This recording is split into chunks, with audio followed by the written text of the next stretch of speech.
Hi guys, this is Daniel. I'm Dörte From EDELRID, and today we're here to show you our favorite setup for multi-pitch climbing on a single rope. Multi-pitch climb today means it's bolted pitches. We know that all the bolts are good. There is no tread gear, no pitons, no loose rock hopefully. So it's rather multi-pitch sports climbing, and this is the rack that we are using for our setup. So we're climbing on a single rope. We use a protect rope today, and we use a very short rope. It's only long enough for the longest pitch, rappel or climbing pitch. We have the tagline with us. The tagline we want to use for either pulling the HAULBAG in the harder pitches or for pulling the rope when we do the rappel in the end. Then we have with us two tillits to store the rope or the tagline at the belays. We use the Mission quick draws, lightweight multi-pitch and sports climbing quick draws. We have some slings with us. We have with us the SPOC. The SPOC we want to use either in combination with the tagline to pull the HAULBAG, or in combination with the G-screamer. We can use it also to belay a second in the easier pitches, for example. Then we have with us two pinches. We want to use the pinches for belaying. We want to do body belay, bringing the advantages of the body belay with us. So you can take the rope really easily, you can give some support, you can lower easily. The disadvantage with single rope and body belay in multi-pitch is definitely the weight difference that we are having. When the heavier person is lead climbing, the lower weight person on the belay is endangered getting smashed against the wall, or it's really hard to give a proper belay. So our weight difference is the problem in multi-pitch belaying as a body belay, and this we want to compensate with the OHMEGA. Last but not least, the Kurt, our HAULBAG, to have with us some drinks, food, the shoes and the jacket. Okay, so the first pitch is not that steep, it's an easier pitch. So hauling is not that recommendable in ledgy pitches or in not vertical terrain. So in the first pitch, we will take the backpack on the back, climb with the second climbs with the backpack on the back. The second one is harder and it's really steep as well. So here hauling is really easy. So in the second pitch, we will haul the HAULBAG on the tagline. The same in the third pitch, it's also a harder pitch and steep one. We will haul it. And the last one is then a bit easier and not that steep anymore. So in the last pitch, I think the second will climb with a backpack on the back. One word regarding the tagline. You can use the tagline as a rope and flip it over your belay. It will create a huge mess. The best way to use a tagline is to stuff it in a stuff bag and keep it always in there and never have it hanging around loosely. And the easiest way to stuff it is this way. I clip it to the front ring, have it lying at the back and pull it over my back to stuff it in the back.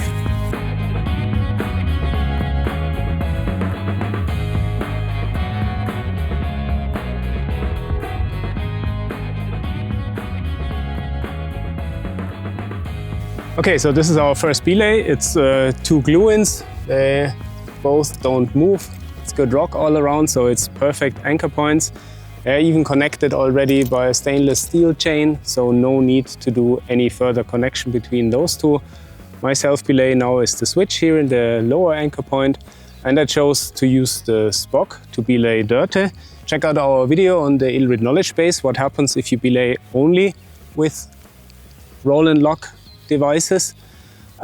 So this is why I use the G-screamer in combination with the SPOC. So in case we have a fall, the G-screamer absorbs the energy and thereby avoids damaging or destroying the rope.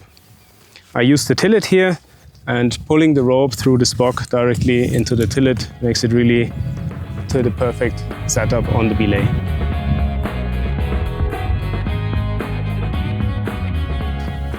Okay, so we're going in swapping lead. Next pitch, Dörte will lead. She can take the SPOC together with the tagline to haul the HAULBAG, and I will do a body belay with the dummy runner in the upper anchor. I'm ready with a body belay with the pinch. Rope runs from the TILLIT, and here is the dummy runner for Dörte. So in case she falls, she doesn't fall into my body belay. She falls into the dummy runner, and the next anchor is not far away anyway. So good to go.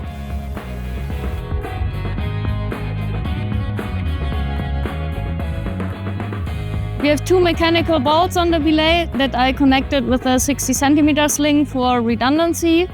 I'm hanging on the left side to have the way free for the next pitch, which will go slightly to the right. Also the HAULBAG is on the left side, out of the way of the climber. And now I can belay through the OHMEGA that serves as a dummy runner for belaying on a top rope situation right now. But it will also serve as a dummy runner when the second gets into the leader position and keeps on climbing the next pitch.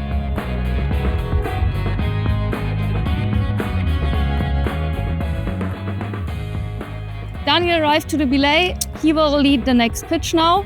So he has to take the new end of the SPOC or of the HAULBAG with the TAGLINE to pull the bag, and the rest of the quick draws that I didn't need in the pitch before.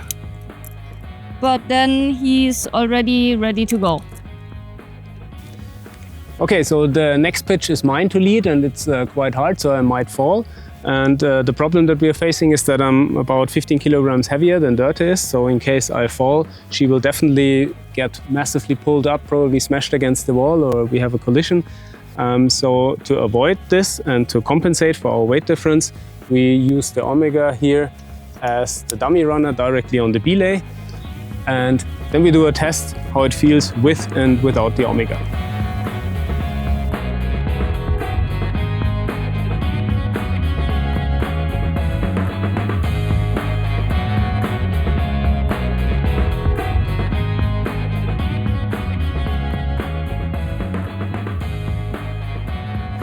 So set up here, we have two glue-ins that are connected with a piece of rope, but both of them are perfect anchor points. Actually, they don't need redundancy. I'm fixed at the lower one. At the upper one, I'm using the pinch as an anchor belay to belay Dörte. If I use like this, it's quite easy to pull rope in. If it gets locked, I can still lower with the handle. Nevertheless, even in this application, it's absolutely mandatory to keep a hand on the brake side of the rope.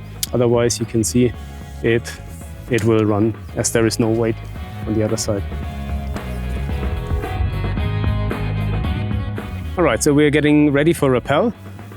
We use the central point here for rappelling, and we want to rappel on the single rope using the pinches, and we want to use the tagline as a draw cord to pull the rope when we're down at the next belay. So our rope is threaded from air side to wall side. We have a figure 8 knot as a stopper knot, which gets blocked in the eyelet. We connect the carabiner from the figure 8 knot to the standing rope to have this as a backup in case the knot should slide through the eyelet. The end is fixed to the tagline. That will rappel with the HAULBAG, and the rope will, or the tagline will run out of the HAULBAG, and I will rappel with the TILLIT, and the climbing rope will run out of the TILLIT. I load the system, check if everything is working, and then I take out my self-belay and start to rappel. This actually is a good solution, especially if you have strong winds. You don't want to throw your rope, it will get hooked somewhere, and you don't want to have it hanging down there. Also, if there is a lot of loose rope or if a lot of steps, if it's not really vertical. So like this, the rope runs smoothly out of TILLIT.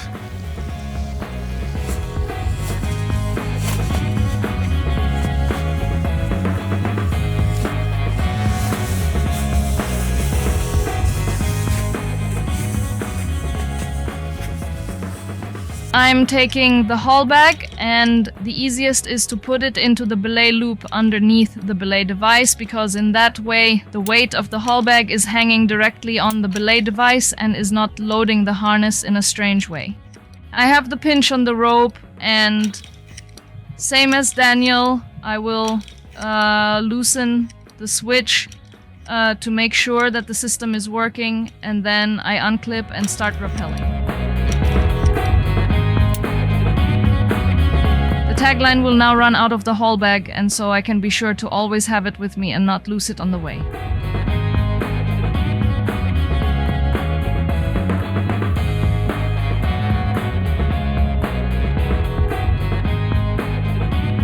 Okay, last rappel. The rope is long enough that both ends touch the ground. We can rappel from the middle only on the climbing rope, so we don't need to use the tagline. The problem that we have here is the eyelet is quite big. So if we want to do it like we did it on the last rappel, we knot a figure of 8 knot into the climbing rope and try to block it against the eyelet, it will not work. The eyelet is big enough that the figure of 8 knot jumps through the eyelet. And even if we fix it with a carabiner on the other side, as soon as the carabiner has jumped through the eyelet, it's hard to pull it backwards. So in this case, it's easier to use a cloth hitch instead of the figure of 8 knot and a locking carabiner. And we clip the locking carabiner through the cloth hitch and then on the loaded strand. And like this, the cloth hitch will run through the carabiner, but it cannot jump through the carabiner because the carabiner prevents it from jumping through the eyelet. And then we can rappel on this side and pull down the rope on the other side. So the pinch goes to the fixed side. I load it, do a function check. Works, and then I can take self-belay out and start rappelling.